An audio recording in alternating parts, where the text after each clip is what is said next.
Think you know everything about the Scaramucci Scandalucci, huh? Sure you know about him and how he said this guy tried to do that. But like all great Washington scandals, we've learned there's a woman involved. Let's go back to Monday. Remember, he resigned at 11:30 a.m. Pacific time. That morning, we had been working on a story. There were rumors he was dating Kimberly Guilfoyle from Fox News. We started seeing these pictures and we started putting it together and saying, well, we want to ask about it at least, because the reason it was relevant was... He's married. No. Okay. Well, no.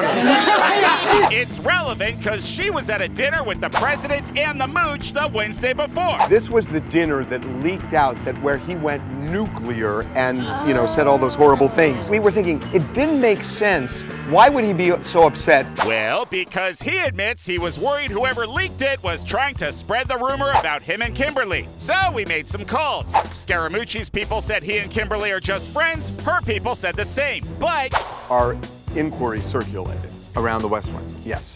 90 minutes later, the mooch resigns. And here's the thing, that was John Kelly's first day as chief of staff. And what we were told was that the president didn't want Kelly's first day to be a news cycle about Scaramucci again. Well, good job with that.